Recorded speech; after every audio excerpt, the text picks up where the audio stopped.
Appeal নিষ্পত্তির দ্বিতীয় দিনে প্রার্থিতা ফিরে পেলেন মান্না সহ 58 জন। 7টি বাতিল, স্থগিত 6। কিছুক্ষণের মধ্যে তৃতীয় দিনের শুনানি শুরু। বনশ্রীতে স্কুল ছাত্রী হত্যা মামলায় সন্দেহভাজন আসামি হোটেল কর্মী মিলন বাগেরহাট থেকে আটক, জানিয়েছে র্যাব। এনইআইআর ইস্যুতে অস্থির মোবাইল ফোনের বাজার, দোকান বন্ধ থাকায় বড় লোকসানের শঙ্কা, গ্রেপ্তার আতঙ্কে ব্যবসায়ীরা। প্রত্যেক দিনে ডিবি আতঙ্ক থাকে, কারণ আমাদের এর মধ্যে প্রায় কয়েকদিনই আমাদের বিভিন্ন ব্যবসায়ীদের বাসায় গিয়ে রাতের বেলা পুলিশ হানা দিয়েছে। 57% ট্যাক্স দিয়ে আসতো, আসলে ফোন কেনা আসলে আমাদের পক্ষে সম্ভব না। শৈত্যপ্রবাহ, ঘন কুয়াশায় ক্ষতির মুখে বিস্তীর্ণ ফসলের মাঠ, ব্যাহত রবি শস্য উৎপাদন, ফসলের রোগ নির্ণয় প্রতিরোধে তদারকির পরামর্শ। যেগুলো থিওবির জাতীয় গ্রুপ আছে, ম্যানকোজাম জাতীয় গ্রুপ আছে, এগুলো স্প্রে করবে। এছাড়া পলিথিন দিয়ে ঢেকে রাখবে রাতে।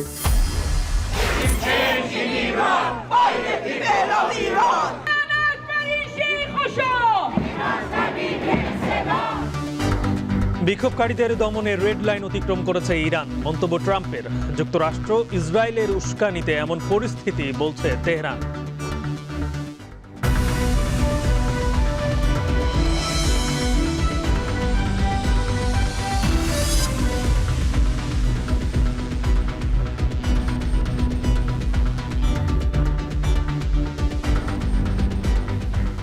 স্বাগত। এখন বাণিজ্যে শুনছিলেন শিরোনাম, সঙ্গে আছে গালিব ইবনে রিয়াজ। নির্বাচন কমিশনে আসন্ন জাতীয় নির্বাচনে প্রার্থীদের মনোনয়নপত্র গ্রহণ বাতিলের বিরুদ্ধে করা আপিল আবেদনের তৃতীয় দিনের শুনানি শুরু হয়েছে।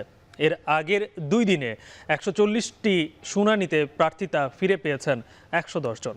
দ্বিতীয় দিনের আপিল শুনানিতে প্রার্থিতা ফিরে পান নাগরিক ঐক্যের মাহমুদুর রহমান মান্না সহ 58 জন। 7টি আবেদন স্থগিত এবং 6টি বাতিল করা হয়। ঢাকার আগারগাঁওয়ে নির্বাচন ভবনের অডিটোরিয়ামে রোববার বিকেল 5টা পর্যন্ত আপিল তালিকার 71 থেকে 140 নম্বর পর্যন্ত আবেদনের শুনানি হয়। এদিন মান্না ছাড়াও চাঁদপুর 2 ও জামালপুর 3 আসনের জামায়াত প্রার্থীর মনোনয়ন বৈধ ঘোষণা করা হয়। প্রার্থিতা ফিরে পান কুড়িগ্রাম 2 আসনের জাতীয় পার্টির আতিকুর রহমান।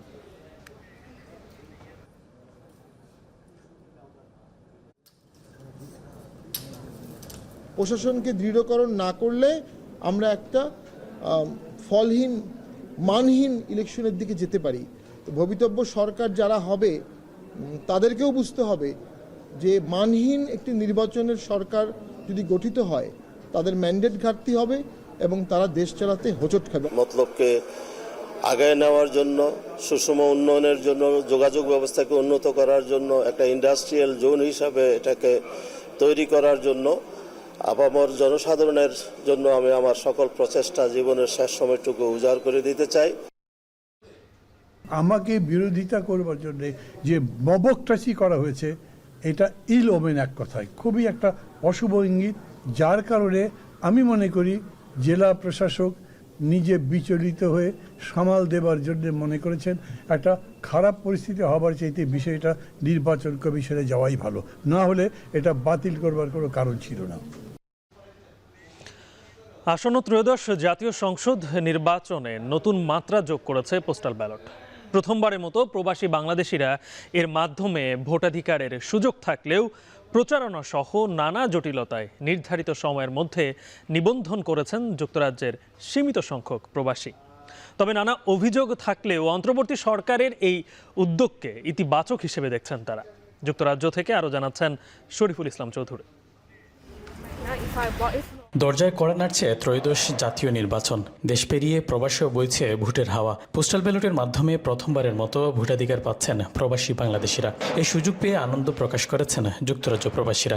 দীর্ঘদিনের দাবি পূরণ হওয়ায় নির্বাচন নিয়ে তাদের মধ্যে দেখা দিয়েছে বাড়তি আগ্রহ আর উৎসাহ। যারা আছেন বিভিন্ন সংগঠনের নেতৃবৃন্দ বিভিন্নভাবে এটাকে দাবি তুলেছেন। দাবি ধীরে ধীরে বাস্তবায়িত হতে দীর্ঘদিন সময় লেগেছে এবং সেই দীর্ঘদিন পরে যে আমরা ভোট দিতে পারছি, এটা খুবই খুশির খবর। আমরা কিন্তু খুব ভেরি ইমপ্রেস এই ভোটার আমাদেরকে অ্যাড করার জন্য। তবে প্রচারণার অভাব ও নানাবিধ জটিলতার কারণে অনেক প্রবাসী নিবন্ধন করতে পারেননি। যুক্তরাজ্যে প্রায় 7 লাখ প্রবাসী বাংলাদেশি বসবাস করলেও নিবন্ধন করেছেন মাত্র 32,414 জন। তবুও প্রথমবার ভোট দেওয়ার সুযোগ পাওয়ায় সন্তোষ প্রকাশ করেছেন অনেকে। স্বাধীনতার 54 বছর পর আমরা অধিকারটা আমরা ফিরে পেয়েছি। আমরা চাই আগামী দিনে যে সরকার আসবে সেই সরকার যাতে আমাদের এই যে পোস্টাল ভোটের যে সিস্টেমটা যাতে জারি রাখে, চালু রাখে।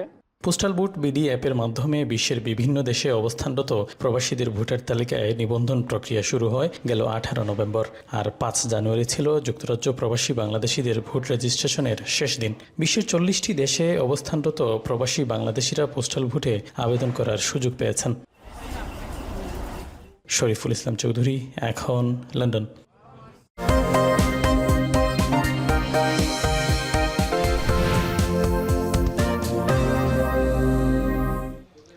বাংলাদেশের শিক্ষিত জেলা খ্যাত পিরোজপুরের 7 উপজেলায় রয়েছে 3টি সংসদীয় আসন।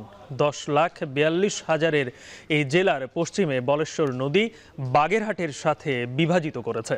বরিশাল বিভাগের এই জেলায় নদী ভাঙন ও জলোচ্ছ্বাসের ফলে অবকাঠামোগত ক্ষতি, সুপেয় পানির সংকট, রাস্তাঘাটের বেহাল অবস্থা ও বিদ্যুৎ বিভ্রাট সহ আছে শিল্পায়নের ঘাটতিও। একই সাথে প্রাকৃতিক সৌন্দর্য, সাংস্কৃতিক ঐতিহ্য আর কচুরিপানার মতো কৃষি পণ্য রপ্তানির সুযোগও। তাই আসন্ন ত্রয়োদশ জাতীয় সংসদ নির্বাচনকে ঘিরে মানুষের প্রত্যাশা পরিকল্পিত অবকাঠামোগত উন্নয়নের। পিরোজপুর 1 আসনের পুরাতন বাস স্ট্যান্ড থেকে এ নিয়ে আরও বিস্তারিত জানাতে সেখান থেকে যুক্ত হচ্ছেন আমার সঙ্গে মিয়া আমিরুল। আমিরুল, জানতে চাই আপনি যে আসনে রয়েছেন সেখানকার নির্বাচনী আমেজ কেমন দেখছেন, সেখানকার মানুষের আসন্ন নির্বাচন নিয়ে প্রত্যাশা কি, আর ভোটের মাঠে পরিস্থিতি কেমন দেখছেন? গালিব, আপনি যেমনটি বলছিলেন, আমি রয়েছি ফিরোজপুর যে 1 আসন রয়েছে সদর আসনটি, আমি সেখানে অবস্থান করছিলাম এবং এখানকার মানুষজন যেমনটি লক্ষ্য করছিলাম তাদের মধ্যে যে ভোটের যে আবহ সেটি কিন্তু বলা চলে খুব ভালোভাবে বিরাজ করছে। যেহেতু আগামী 1 মাস পরে, আজকে জানুয়ারির 12 তারিখ এবং পরবর্তী 1 মাস পরে মূলত ত্রয়োদশ জাতীয় সংসদ নির্বাচন এবং সেই সাথে গণভোটের যে দিনক্ষণ সেটি হতে যাচ্ছে। এটি ঘিরে মূলত আমরা দেখেছিলাম যে যদিও আনুষ্ঠানিকভাবে প্রচারণা শুরু হয়নি, তবে মানুষজনের মধ্যে যে প্রত্যাশা কিংবা মানুষজনের মধ্যে যে উচ্ছ্বাস সেটি কিন্তু আমরা খুব ভালোভাবে লক্ষ্য করছি। এবং আপনি জেনে থাকবেন যেহেতু বেশিরভাগ মানুষই নির্বাচন ঘিরে তাদের একটি প্রত্যাশা থাকে, বিশেষ করে জেলার যে তাদের সমস্যাগুলো রয়েছে। এখানকার মানুষের মূলত যে সমস্যা, এর মধ্যে অন্যতম আমরা দেখেছিলাম যে তারা বিদ্যুতের যে একটি অপ্রাপ্য তারা সেটি বলছেন এবং সেই সাথে এখানে কিছু কিছু জায়গায় নদী ভাঙনের কিন্তু বিষয়গুলো আমরা দেখতে পেয়েছি। এবং একই সাথে যেহেতু অবকাঠামোগত উন্নয়নের একটি বিষয় থাকে এবং সেটির সাথে কর্মসংস্থানের বিষয় থাকে, সেই কর্মসংস্থান নিয়েও কিন্তু মানুষের মধ্যে প্রত্যাশা রয়েছে। তারা যেটি বলছেন যেন যারাই নির্বাচিত হন তারা যেন এটি নিয়ে কাজ করেন। এবং আপনি জেনে থাকবেন ফিরোজপুর 1 যে সংসদীয় আসন রয়েছে সেখানে জামায়াতের সাবেক নায়েবে আমির দেলোয়ার হোসেন সাইদি, আমরা দেখেছিলাম যে 1996 এবং 2001-এর যে নির্বাচন, অর্থাৎ 2 মেয়াদে কিন্তু দেলোয়ার হোসেন সাইদি তিনি এখানটায় নির্বাচিত হয়েছিলেন। এরপরে আমরা দেখেছিলাম বিএনপি কিংবা জামায়াতের খুব একটা শক্ত অবস্থান ছিল না কিংবা তারা নির্বাচিত হতে পারেনি। তবে এখানটায় এবারের যে নির্বাচনী সমীকরণ, যেহেতু জামায়াতের যে প্রার্থী রয়েছে দেলোয়ার হোসেন সাইদির ছেলে মাসুদ সাইদি আমরা দেখেছিলাম, এবং একই সাথে বিএনপির যে প্রার্থী রয়েছে তিনিও কিন্তু একজন শিক্ষাবিদ। অর্থাৎ বলা চলে এখানটার যে মানুষ তারা কিন্তু তাদের যে নির্বাচনী আমেজ কিংবা ভোট দেওয়ার ক্ষেত্রে তাদের যে প্রত্যাশা কিংবা তারা যেটি বলছেন যে তারা সেই বিষয়গুলো কিন্তু নিশ্চয়ই তারা দেখবেন এবং তাদের যে সমস্যা রয়েছে এবং পাশাপাশি সম্ভাবনা রয়েছে সেটি নিয়ে যারা কাজ করবে তাদের নিয়ে মূলত কাজ করবেন। এবং একই সাথে আমরা যেমনটি লক্ষ্য করছি যে এখানকার যেহেতু প্রায় 4 লাখের মতো ভোটার রয়েছে এবং পুরো জেলা কেন্দ্রিক আমরা দেখেছিলাম যে 10 লাখের বেশি যে ভোটার রয়েছে, সবারই কিন্তু প্রত্যাশা হচ্ছে আগামী ত্রয়োদশ জাতীয় সংসদ নির্বাচন ঘিরে। যেহেতু বলা হচ্ছে যে যেমনটি আমি বলছিলাম আপনাকে যে ফিরোজপুর 1 যে আসনটি রয়েছে সেই 1 আসনে মূলত 2000 সালের অর্থাৎ 2007-08-এর পরবর্তী যে নির্বাচনগুলো হয়েছে, বিগত 3টি নির্বাচন, সেই 3টি নির্বাচনে যারা প্রার্থী ছিল তারা যেটি বলছেন যে সেই প্রার্থীরা তাদের আসন ঘিরে কিংবা তাদের জেলা ঘিরে ভালোভাবে তারা কার্যক্রমগুলো করেনি কিংবা তাদের যে সমস্যা সেটি কিন্তু রয়ে গেছে এখন পর্যন্ত। তারা যেটি বলছেন যে যেই প্রার্থীরাই তাদের এই সমস্যা নিয়ে কাজ করবেন তারা তাদেরকে নির্বাচিত করবেন এবং বলা চলে এখানটায় যে নির্বাচনী সমীকরণ সেটি হচ্ছে জামায়াত এবং বিএনপি বলা চলে খুব হাড্ডাহাড্ডি লড়াই হতে পারে বলে আমরা ধারণা করছি। এবং একই সাথে আমরা ফিরোজপুর যে 3টি সংসদীয় আসন রয়েছে সেই 3টি সংসদীয় আসনের যে রাজনৈতিক নেতৃবৃন্দ এবং সেই সাথে ভোটার যারা রয়েছে তাদেরকে আমরা যুক্ত করে বিকেল ঠিক 4:30টায় ভোটার ইশতেহারে থাকছি আমরা ফিরোজপুর জেলা থেকে।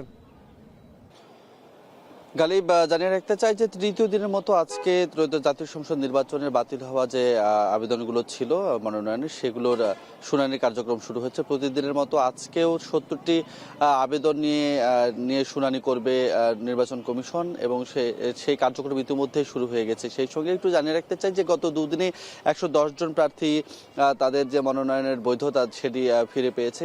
একটু জানিয়ে রাখতে চাই প্রথম দিনে 52 জন তাদের বৈধতা ফিরে পায়, সেদিন 15টি মনোনয়ন বাতিল করা হয় এবং 3টে স্থগিত করা হয়। এবং সেই সঙ্গে গতকাল 70টির মধ্যে 58টি মনোনয়ন বৈধ ঘোষণা করা হয় এবং 60টি মনোনয়ন বাতিল ঘোষণা করা হয় এবং সেই সঙ্গে 3টে স্থগিত রাখা হয়েছে। এটি পরবর্তী তারিখ দেওয়া হয়েছে, সেটিতে করা হবে। এবং আজকে যেহেতু 70টি মনোনয়ন শুনানি রয়েছে, এই শুনানির মধ্যে হেভিওয়েট প্রার্থীদের তালিকা এখন পর্যন্ত আমাদের হাতে আসেনি, কিছুক্ষণের মধ্যেই মূলত আমাদের হাতে আসবে। সেই অনুপাতে আমরা মূলত সেই তথ্যটি জানতে পারবো। এবং সেই সঙ্গে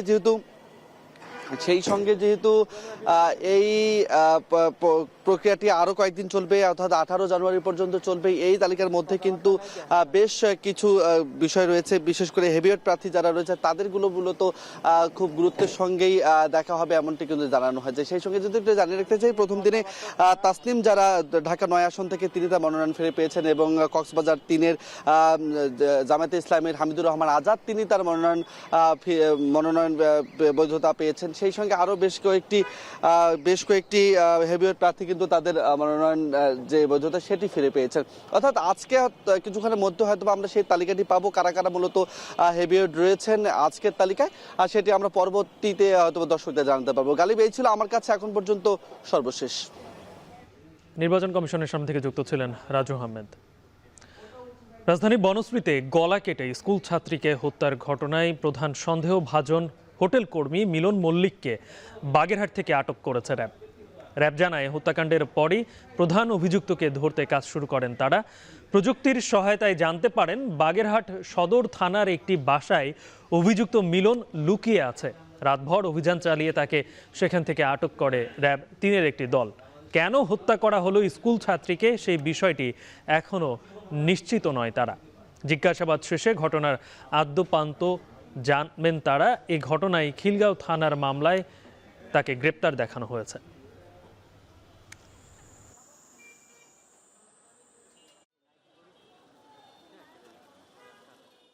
মিয়ানমারের বিদ্রোহী গোষ্ঠী আরাকান আর্মি ও রোহিঙ্গা সশস্ত্র গোষ্ঠীগুলোর মধ্যে কয়েকদিন ধরে চলছে তীব্র সংঘাত। গতকাল বাংলাদেশের সীমান্তে মিয়ানমার থেকে ছুটে আসা গুলিতে শিশুসহ বেশ কয়েকজন বাংলাদেশি আহত হয়। সীমান্তের পরিস্থিতি নিয়ে আরও জানাতে উখিয়া সীমান্তের চেকপোস্ট থেকে যুক্ত হয়েছেন মনতোষ বেদজ্ঞ। মনতোষ, জানাবেন যে আজকে সীমান্তের পরিস্থিতি কেমন দেখছেন এবং মিয়ানমারের সীমান্তে বিদ্রোহী গোষ্ঠীগুলোর সংঘাত কি থেমেছে নাকি এখনো চলমান রয়েছে? গালেব, কয়েকদিনের উত্তেজনার পর আসলে গতকাল রাত থেকে পরিস্থিতি শান্ত রয়েছে সীমান্তের। টেকনাফের যে সীমান্তে গতকাল একেবারে উত্তেজনাকর পরিস্থিতি তৈরি হয়েছিল, বিশেষ করে এক বাংলাদেশি শিশু গুরুতর আহত হয়েছে গুলিবিদ্ধ হয়ে এবং তাকে চট্টগ্রাম মেডিকেল কলেজ হাসপাতালে নেওয়া হয়েছে অত্যন্ত গুরুতর আহত অবস্থায়। এবং আরও কয়েকজন বাংলাদেশি এবং মিয়ানমারের নাগরিক গুলিবিদ্ধ হয়েছিলেন। তাদের সেই ঘটনার পর থেকে আসলে প্রশাসন ব্যাপকভাবে তৎপরতা শুরু করে, সেনাবাহিনী, বিজিবি, পুলিশ ব্যাপক তৎপরতা চালিয়ে আসলে 53 জন বিভিন্ন সশস্ত্র রোহিঙ্গা গোষ্ঠীর সদস্যকে আটক করে এবং তাদেরকে টেকনাফ থানায় নিয়ে যাওয়া হয়। এরপর থেকে আমরা দেখছি যে সীমান্তের যে পরিস্থিতি সেটি একেবারে শান্ত রয়েছে এবং গতকাল রাত থেকে আজকে এখন পর্যন্ত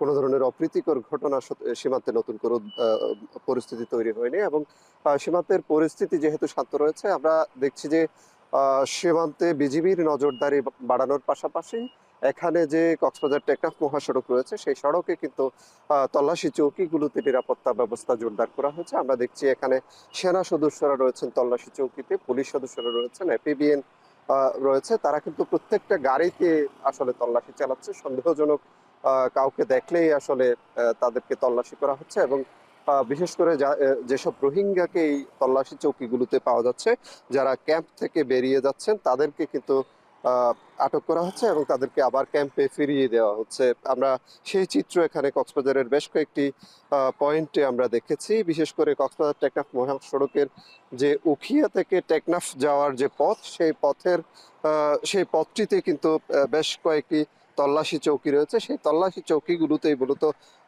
তল্লাশি কার্যক্রমটি পরিচালনা করা হচ্ছে। এটি সীমান্তের যে উদ্ভূত পরিস্থিতি, সেই পরিস্থিতিতে বাড়তি সতর্কতা হিসেবেই কিন্তু নেওয়া হচ্ছে। এবং একটু জানিয়ে রাখি, এখানে 33টি আশ্রয় শিবির রয়েছে কক্সবাজার, উখিয়া এবং টেকনাফ উপজেলায়। এই 33টি আশ্রয় শিবিরে 13 লাখেরও বেশি রোহিঙ্গার বসবাস এবং সেখানে একাধিক সশস্ত্র গোষ্ঠী কিন্তু এই ক্যাম্পগুলো ঘিরে সক্রিয় রয়েছে। নানা অপরাধ তৎপরতা তাদের দ্বারা সংগঠিত হয়। সেই অপরাধীরা যাতে এই পথ দিয়ে সীমান্তে গিয়ে কোনো অস্থিরতা তৈরি করতে না পারে, সেটির জন্য এই বাড়তি সতর্কতা। গালিব, এই ছিল আমার কাছে টেকনাফ থেকে সবশেষ। মিয়ানমারের সশস্ত্র গোষ্ঠীদের কারণে সেখান থেকে সীমান্তে উত্তেজনা বাংলাদেশেও পর্যন্ত চলে এসেছে, সে খবরটি জানাচ্ছিলেন সহকর্মী মনতোষ বেদজ্ঞ। শৃঙ্খলার নামে চালু হয়েছিল NEIR, কিন্তু সেই শৃঙ্খলায় অচল করে দিয়েছে দেশের মোবাইল বাজার। 2 সপ্তাহ ধরে তালাবদ্ধ রাজধানীর বড় বড় মোবাইল মার্কেট। একদিকে গ্রেপ্তার আতঙ্কে ঘরছাড়া ব্যবসায়ীরা, অন্যদিকে কোটি কোটি টাকার লোকসানের শিকার হওয়ায় নিঃস্ব হওয়ার শঙ্কায় লাখো পরিবার। আরও জানাচ্ছেন শাহরিয়ার জামান পুলক। ফ্লোর জুড়ে শুনশান নীরবতা। ক্রেতা বিক্রেতাদের ভিড়ে দোকানগুলো প্রতিদিন মুখর থাকলেও নেই আগের সেই কোলাহল। শাটারও বন্ধ, ঝুলছে তালা। এমন চিত্র গেল 20 বছরেও দেখেনি কেউ। চিত্রটি রাজধানীর বসুন্ধরা সিটি ও যমুনা ফিউচার পার্কের মোবাইল মার্কেটের। প্রায় 2 সপ্তাহ ধরে রাজধানীর সবচেয়ে বড় এই 2 মোবাইল মার্কেট ছাড়াও বন্ধ রয়েছে দেশের প্রায় সব মোবাইল মার্কেট, যার মূলে জাতীয় ইকুইপমেন্ট আইডেন্টিটি রেজিস্ট্রেশন বা NIR সিস্টেম চালু। ব্যবসায়ীদের 3 মাস সময় বেঁধে দিলেও 2026-এর শুরুতেই বন্ধ হয়ে যায় আনঅফিসিয়াল সব মোবাইল হ্যান্ডসেট। বারবার সংলাপ কিংবা শুল্ক কমানোর আবেদন করা হলেও তা আমলে না নেয়ায় ক্ষুব্ধ হন মোবাইল ব্যবসায়ীরা। দাবি আদায়ে বিক্ষোভ করলেও চলে ধরপাকড়। যদিও ব্যবসায়ীদের দাবি, BTRC ভবনে ভাঙচুরের সঙ্গে জড়িত বহিরাগতরা, অযথা তাদের গ্রেপ্তার করে হয়রানি করা হচ্ছে। 1 তারিখে BTRC-তে আমরা ব্যবসায়ীরা যাই আর কি, তো ওইখানে যাওয়ার পরে হয়েছে যে আমাদের মাঝে কিছু বহিরাগত লোক ঢুকে BTRC-তে ভাঙচুর চালায়। ওই দিনই আমাদের মোটামুটি 45 জন ব্যবসায়ী স্টাফ মিলে গ্রেপ্তার করা হয়। আমরা ব্যবসায়ীরা আসলে বাসায় ঘুমোতে পারি না, প্রত্যেক দিনই ডিবি আতঙ্ক থাকে, কারণ আমাদের এর মধ্যে প্রায় কয়েকদিনই আমাদের বিভিন্ন ব্যবসায়ীদের বাসায় গিয়ে রাতের বেলা পুলিশ হানা দিয়েছে। মোবাইল ব্যবসায়ীদের অভিযোগ, পরিকল্পনা ও প্রস্তুতি ছাড়াই হঠাৎ এই সিস্টেম চালু করায় পুরো বাজার অচল হয়ে পড়েছে। তারা বলছেন, NIR সিস্টেমের ডেটাবেস ভারতে হওয়ায় তথ্য চুরির পাশাপাশি একই ব্যক্তির নামে একাধিক IMEI নম্বর নিবন্ধন হওয়ার আশঙ্কা রয়েছে। এটা ডেটাবেস কেন দিল্লিতে হবে? তথ্য আপনার আমার যাচ্ছে দিল্লিতে, স্টোর হচ্ছে দিল্লিতে। আশপাশের দেশে উন্নত এমন কোনো রাষ্ট্র নাই যেখানে রাখা যায়, যেখানে আধিপত্যবাদ নিয়ে হাদি ভাই এত কথা বললো, তার জীবন চলে গেল। যে আধিপত্যবাদ নিয়ে আমাদের সর্বস্তরের মানুষ চিন্তা করতেছে আমরা কিভাবে এটা থেকে মুক্তি পাই, সেইখানে কেন যেতে হবে? এই ন্যাশনাল ইকুইপমেন্ট আইডেন্টিটি রেজিস্টার, এর ফলে আপনার ডিভাইসের সকল তথ্য, আপনার NID নাম্বার, আপনার সিম নাম্বার এবং আপনার ডিভাইসে থাকা অনেক ইনফরমেশন কিন্তু এই সিস্টেমের কারণে পাশের দেশে এসে সার্ভারে জমা থাকবে, যেটা বাংলাদেশের জননিরাপত্তার জন্য একটা বিশাল ঘাটতি। ব্যবসায়ীরা বলছেন, দোকান বন্ধ থাকায় বিশাল অঙ্কের ক্ষতির শিকার হচ্ছেন তারা। অবিকৃত থেকে যাচ্ছে কোটি কোটি টাকার মোবাইল ফোন। পাশাপাশি ব্যাংক লোন পরিশোধ করতে না পারায় এই খাতে জড়িত 20 লাখেরও বেশি মানুষের রুটি রুজি এখন অনিশ্চিত। ব্যবসা বন্ধ হয়ে গেলে IT সেক্টরে অনেক বড় একটা ইফেক্ট পড়বে। অনেক ডিজিটাল মার্কেটিং এজেন্সি আছে, স্মার্টফোন ব্যবহারকারীদের, এই যে ব্যবসায়ীরা আমরা আছি, আমাদের সাথে তাদের ব্যবসাটা কানেক্টেড। আমাদের প্রবাসীরা আসলে আক্ষরিক জ্ঞান শূন্য। তারা কখনোই এরকম ডকুমেন্ট মেনটেন করে বাংলাদেশে এসে কোনো ওয়েবসাইটে গিয়ে জমা দিবে, তারপর সেটা 3 থেকে 5 ওয়ার্কিং ডে পরে সেটা আবার তারা অ্যাপ্রুভ করবে। কোনো কারণে যে অ্যাপ্রুভ না হয়, দ্বিতীয়বার সে ডকুমেন্টটা আবার স্পষ্ট ছবি তুলে সাবমিট করতে পারবে, এটা আমার মনে হয় না। এই হচ্ছে প্রবলেম। এদিকে মোবাইল মার্কেট বন্ধ থাকায় ভোগান্তিতে পড়েছেন সাধারণ ক্রেতারাও। ফোন কিনতে এসে ফিরতে হচ্ছে খালি হাতে, বন্ধ সার্ভিসিংও। আমি আসছিলাম ফোন ঠিক করাইতে, এখন মার্কেট দেখি বন্ধ, এখন পুরাই হতাশ। আমরা মধ্যবিত্ত আয়ের ঘরের ফ্যামিলির সন্তান, তো আমরা এই ফোনগুলা আনঅফিসিয়াল কিনতে গেলে আমাদের অনেক টাকাই আর কি সেভ হয়। তো ওনারা হচ্ছে অল্প প্রাইজে বা তাদের যে একটা বাজেট আছে এই বাজেটের ভিতর কিনতে পারে, কিন্তু এখন যদি এই যে 57% ট্যাক্স দিয়ে আসতো আসলে ফোন কেনা আসলে আমাদের পক্ষে সম্ভব না। যদিও এই নিয়ে কোনো মন্তব্য করতে রাজি হননি বিটিআরসির কেউ। শারিয়া জামান পুলক, এখন ঢাকা। এলপি গ্যাস ব্যবসায়ী সমবায় সমিতির আলটিমেটাম প্রত্যাহার করে নিলেও সারা দেশের মতো ময়মনসিংহেও এখনও তীব্র সংকট সিলিন্ডার গ্যাসের। যাও দু এক জায়গায় পাওয়া যাচ্ছে তা বিক্রি হচ্ছে 200 থেকে 300 টাকা বেশি দামে। এনে বিস্তারিত জানাতে যুক্ত হচ্ছেন ইমতিয়াজ আহমেদ। ইমতিয়াজ, জানাবেন যে সংকট কোন মাত্রায় পৌঁছেছে? ঢাকা শহরে তো 2000 টাকার নিচে কোনো 12 কেজির সিলিন্ডারই পাওয়া যাচ্ছে না। ময়মনসিংহে কী অবস্থা? কত টাকায় আসলে পাওয়া গেলেও সেটা মানুষের নাগালে আসছে?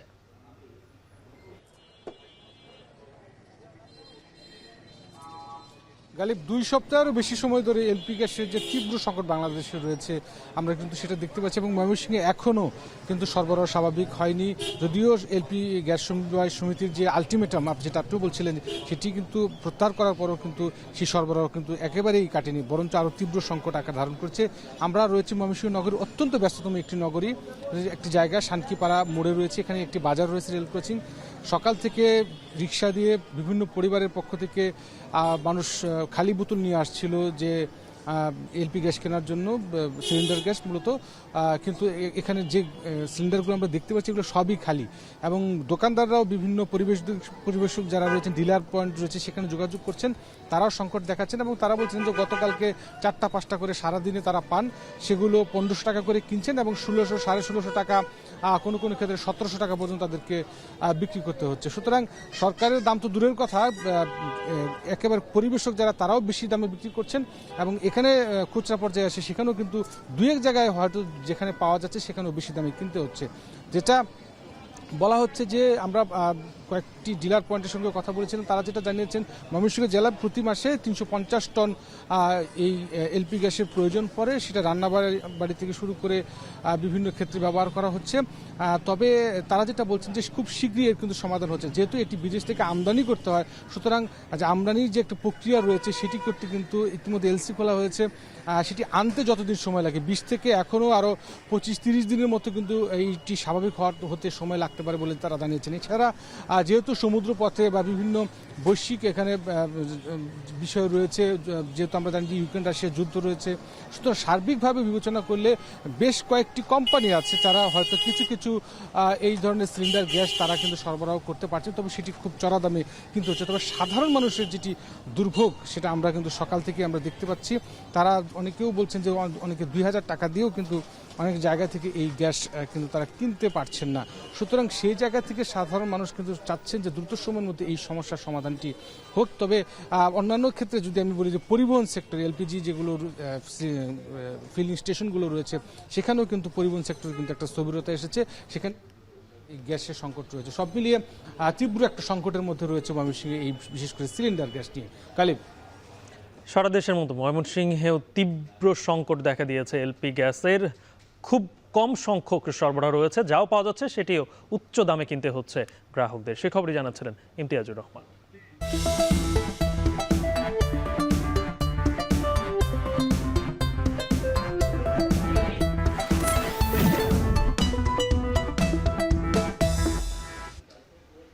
আসন্ন জাতীয় সংসদ নির্বাচন ঘিরে রাঙামাটিতে বইছে ভোটের হাওয়া। জেলার মোট ভোটারের অর্ধেক নারী, যারা আগামী নির্বাচন নিয়ে ভাবছেন ভিন্নভাবে। তারা নারীদের নিরাপত্তা, শিক্ষা, স্বাস্থ্যসেবা, কর্মসংস্থান, শিল্পায়ন, নারী বান্ধব সরকার ও ব্যবসা বান্ধব পরিবেশ চান নির্বাচিতদের কাছে। আরও জানাচ্ছেন জিয়াউর রহমান জুয়েল।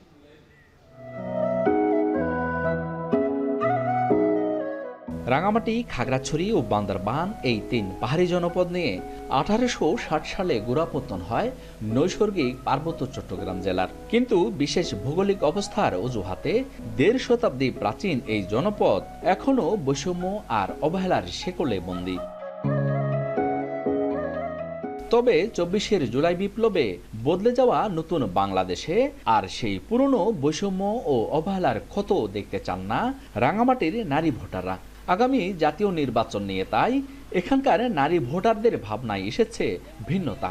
তারা নারীদের নিরাপত্তা, শিক্ষা, স্বাস্থ্যসেবা, শিল্পায়ন, কর্মসংস্থান, নারী বান্ধব সরকার এবং ব্যবসা বান্ধব পরিবেশ চান নির্বাচিতদের কাছে।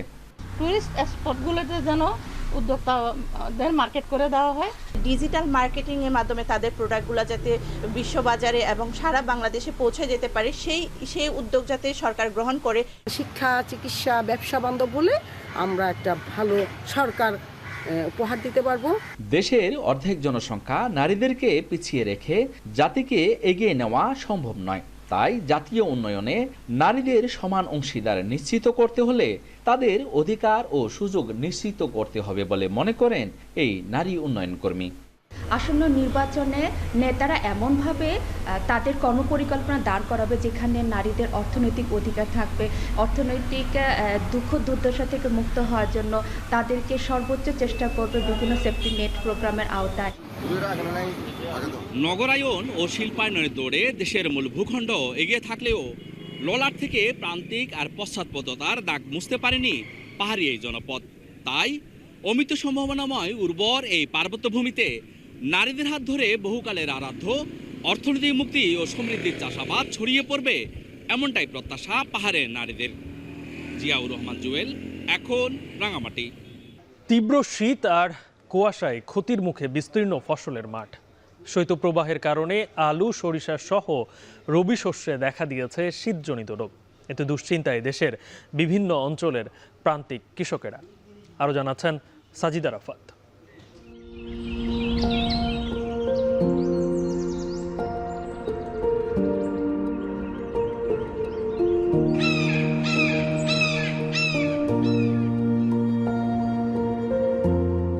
দৃষ্টি আটকে যায় কুয়াশায়।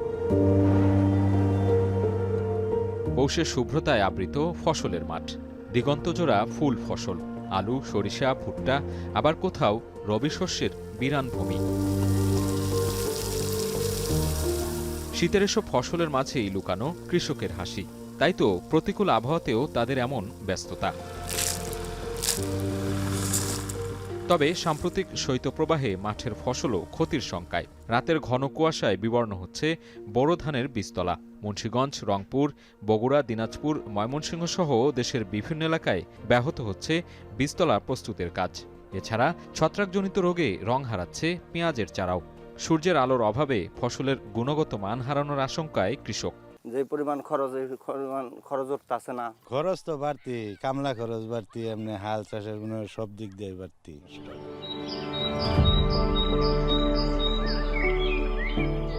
পর্যাপ্ত সূর্যের আলো না থাকায় মৌসুমের অন্যতম প্রধান ফসল আলুতে দেখা দিয়েছে লেট ব্লাইট বা মরক রোগের ঝুঁকি। বাড়তি দুশ্চিন্তায় কৃষক। রোগবালাই নিধনে গুনতে হচ্ছে বাড়তি খরচ। কৃষি অফিসার বা যারা টিএফ যারা আছে আর কি, ওনারা ফিল্ডে আসেন, ওই পরিমাণ সাপোর্ট আমরা আসলে পাচ্ছি না।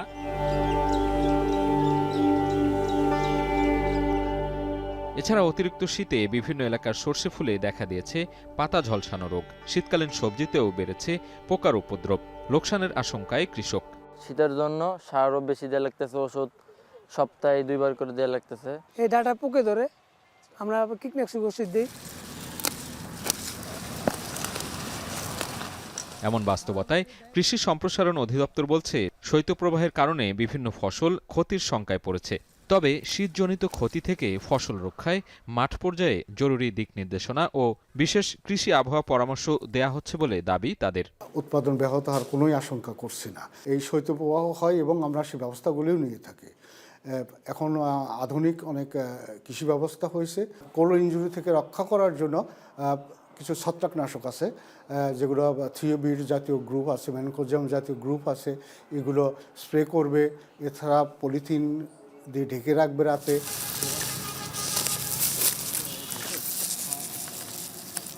কৃষি অর্থনীতিবিদরা বলছেন, শীতের প্রকোপে ক্ষতির মুখে পড়া কৃষকদের ন্যায্য দাম নিশ্চিত করাই চ্যালেঞ্জিং।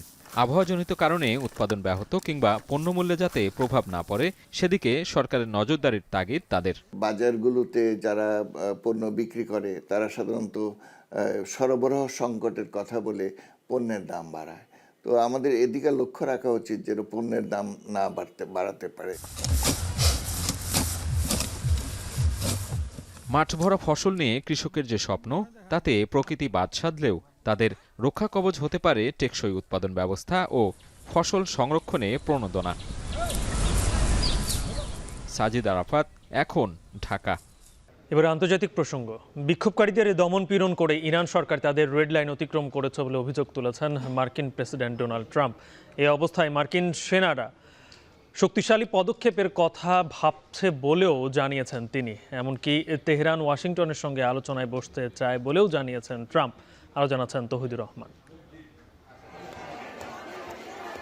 জীবনযাত্রার ব্যয় বৃদ্ধির প্রতিবাদ থেকে সরকার বিরোধী আন্দোলন সহিংস রূপ নেয়, বিক্ষোভের আগুনে পুড়ছে ইরান, যা ঘিরে ক্রমেই বাড়ছে যুক্তরাষ্ট্র ইরানের মধ্যকার উত্তেজনার পারদ। বিক্ষোভকারীদের সমর্থনে যুক্তরাষ্ট্র ইরানে হামলার প্রস্তুতি নিচ্ছে এমন খবরে মার্কিন ঘাঁটি এবং ইসরায়েলেও হামলা চালানোর পাল্টা হুমকি দিয়েছে ইরান। এরপর উত্তাপ আরও বাড়ছে। এরই মধ্যে ইরান তার রেড লাইন অতিক্রম করেছে বলে হুঙ্কার দিলেন মার্কিন প্রেসিডেন্ট ডোনাল্ড ট্রাম্প। স্থানীয় সময় রোববার রাতে এয়ারফোর্স ওয়ানে সাংবাদিকদের প্রশ্নের জবাবে তিনি আরও বলেন, মার্কিন সেনারা ইরানের বিরুদ্ধে সামরিক পদক্ষেপ সহ খুব শক্তিশালী পদক্ষেপের কথা ভাবছেন। এ বিষয়ে ইরানের বিরোধী নেতাদের সঙ্গেও ওয়াশিংটনের আলোচনা চলছে বলে জানিয়েছেন তিনি।